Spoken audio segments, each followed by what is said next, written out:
நாம செய்யற ஒரு சின்ன உதவி இல்லனா காட்டுற ஒரு சின்ன அன்பு அதோட உண்மையான மதிப்பென்னன்னு எப்பதாச்சும் யோசிச்சிருக்கோமா?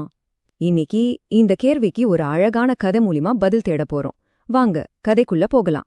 தினைத்துணை நன்றி செய்யணும் பனைத்துணையாகக் கொள்வர் பயன் தெரிவார்.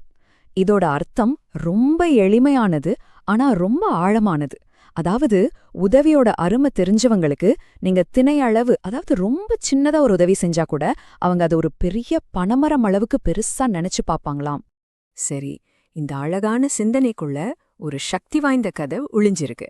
அது நம்மளோட அன்றாட வாழ்க்கையோட எப்படி பொருந்தி போகுதுன்னு பார்க்கலாம் வாங்க. நம்ம கதையோட நாயகி பேரு மிலா.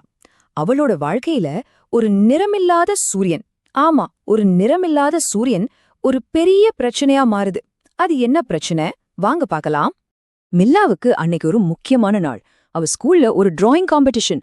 அவ ஒரு அழகான சூரியாஸ்தமனத்தை வரைஞ்சிருக்கா, கிட்டத்தட்ட முடிக்க போறா. ஆனா ஒரு பெரிய சிக்கல், அந்த சூரியனுக்கு உயிர் கொடுக்க வேண்டிய முக்கியமான மஞ்ச கலர் அவகிட்ட இல்ல. போட்டி முடிய இன்னும் கொஞ்ச நிமிஷம்தான் இருக்கு. ஐயோ, இப்போ என்ன பண்றதுன்னு மிலாவுக்கு ஒண்ணுமே புரியல. சரியா, அந்த நேரத்துல தான் ஒரு சின்ன கருணை எல்லாத்தையுமே மாத்த போகுது.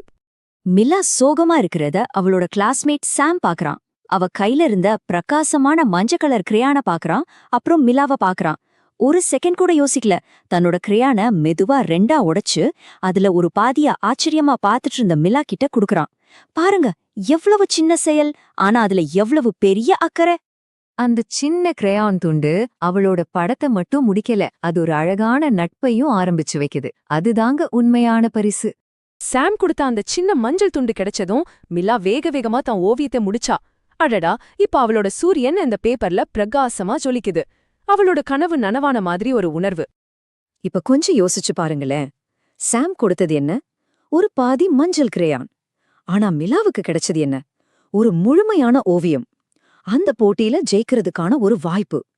அதை விட முக்கியமா, அப்பாடா நான் சொல்ற அளவுக்கு ஒரு பெரிய நிம்மதி.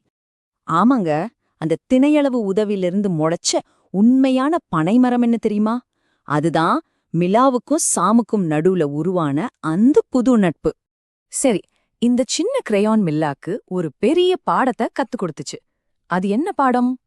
அப்போ மிலாவுக்கு ஒன்னு புரிஞ்சுது. சாம் கொடுத்தது வெறும் சின்ன கிரையான் துண்டில்ல. அந்த நேரத்துல அது அவ கண்ணுக்கு ஒரு உயரமான வலிமையான பனைமரம் மாதிரி அவ்ளோ பெருசா, அவ்ளோ முக்கியமானதா தெரிஞ்சுது. பாத்தீங்களா, நம்ம முதலே கேட்ட அந்த குரலோட அர்த்தம் அவளுக்கு அனுபவமா கிடைச்சிருச்சு. அதனால இந்த கதை நமக்கு சொல்ற விஷயம் ஒன்னே ஒண்ணுதான். சரியான நேரத்துல சரியான தேவைக்கு செய்யற உதவி, அது எவ்ளோ சின்னதா இருந்தாலும் சரி, அதுதான் உலகத்திலேயே மிகப்பெரிய பரிசு. கடைசியா உங்ககிட்ட ஒரு கேள்வி. உங்க வாழ்க்கையில திணையளவு சின்னதா கிடைச்ச எந்த உதவிய நீங்க இன்னைக்கு ஒரு பனைமரம் அளவுக்கு பெருசா நினைச்சு பாக்குறீங்க? கொஞ்சம் யோசிச்சு பாருங்க.